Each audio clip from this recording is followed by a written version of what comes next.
One of the most common questions I get in my office is, Iris, why is relapse so common in eating disorder recovery?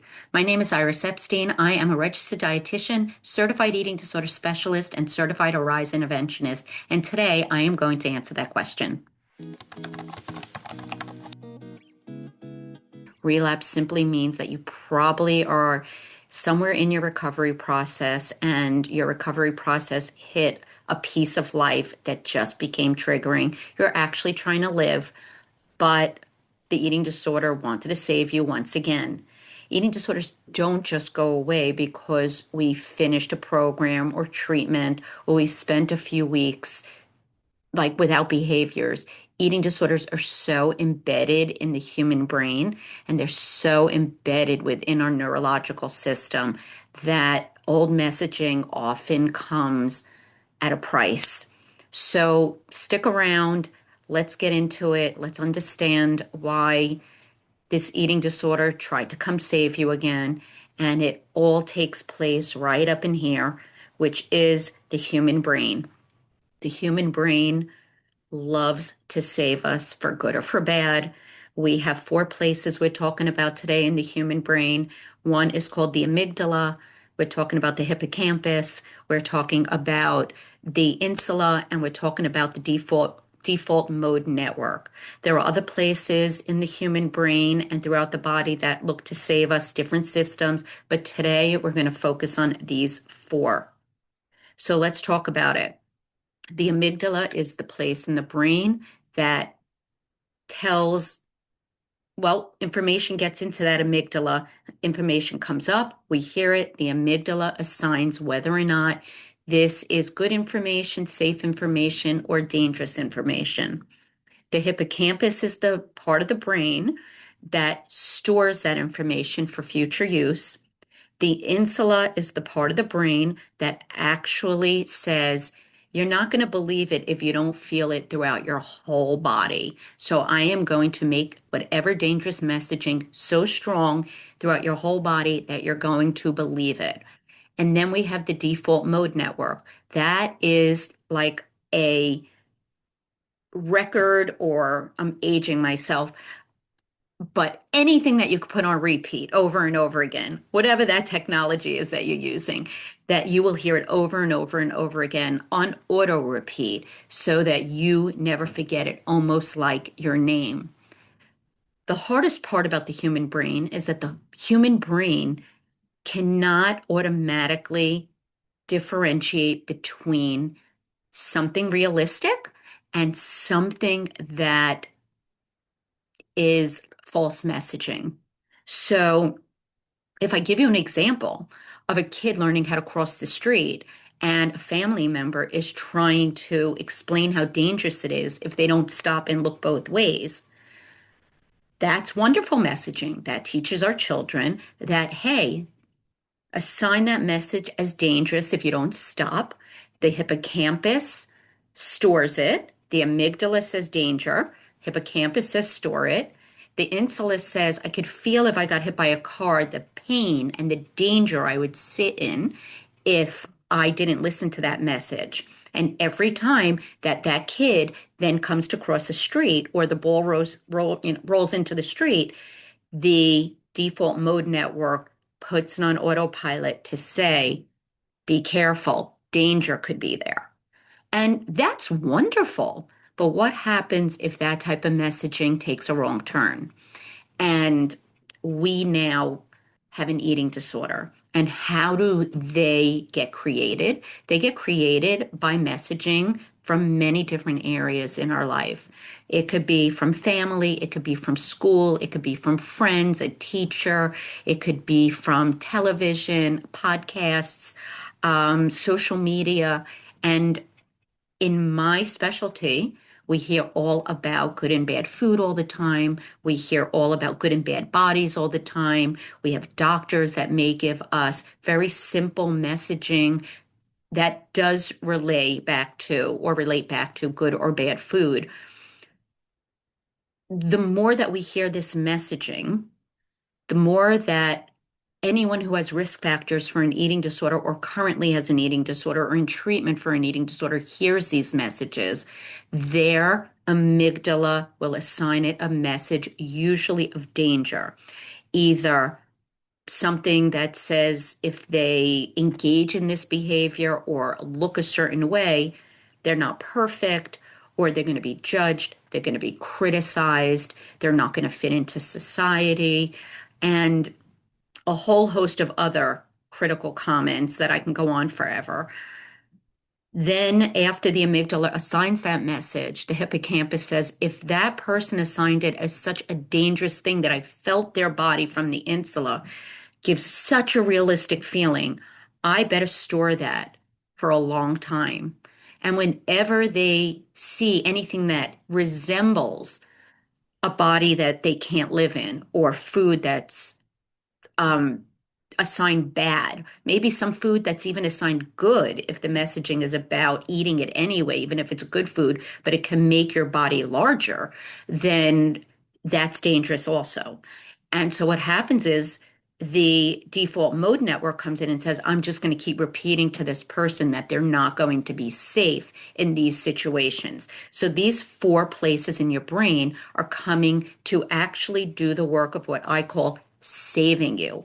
Saving you not like the boy or girl running after the ball, but saving you from what your amygdala decided was dangerous in the space of an eating disorder. That's what relapse is. You've decided you're going to enter life, you're going to come out of treatment, you've been living in a bubble, and that bubble has structure, safety, predictability, probably lack of chaos that triggers you. Even though I will say, in all the years I'm doing this, and I'm doing this for over 25 years, people will say there's plenty of chaos in treatment centers, but I'm talking about that personal chaos that could live in your personal life that hits you usually much harder than in a treatment center.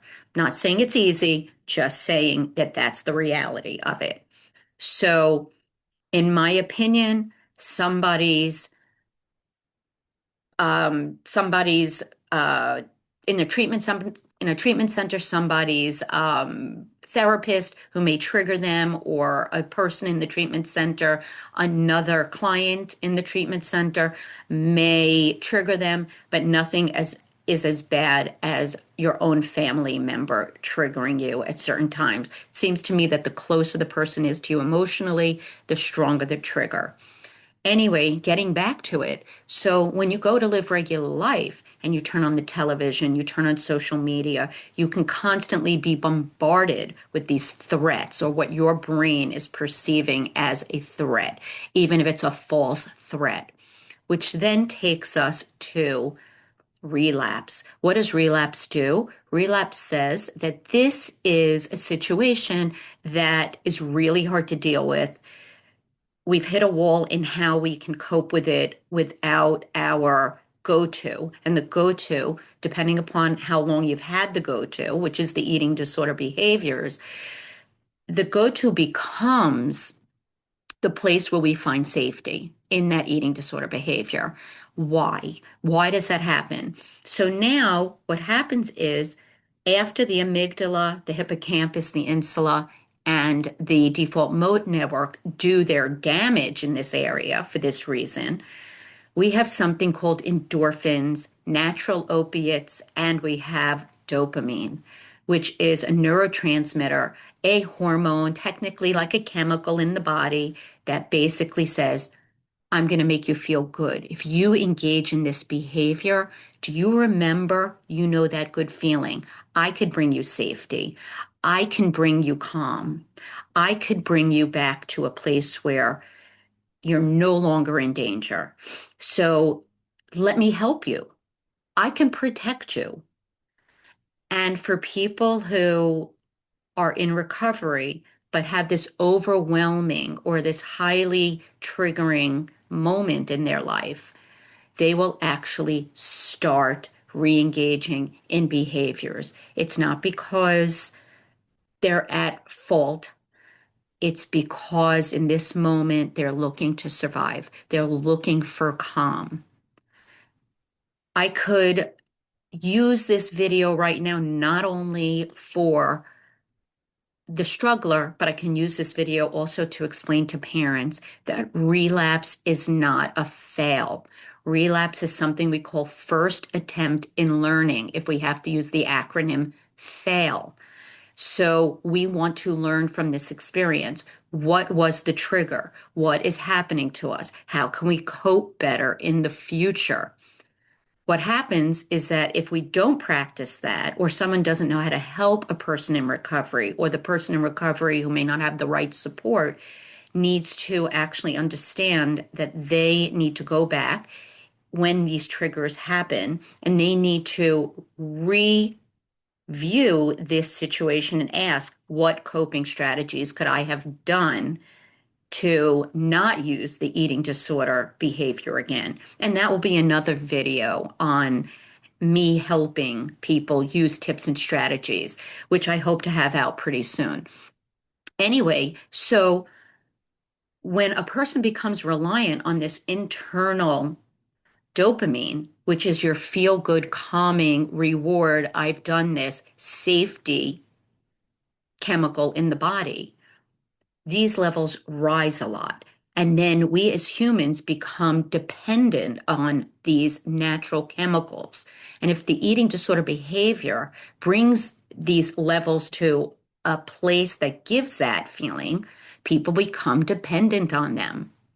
There's another video that we are going to talk about the similarities between eating disorders and addictions. There are a lot of similarities between the dopamine that raises during addiction and dopamine that raises when we engage in eating disorder behaviors. But for the sake of this video, we're strictly talking about relapse. But these are the reasons why this is the reasons why relapse happens. Okay? Sometimes we just become like old memories die hard.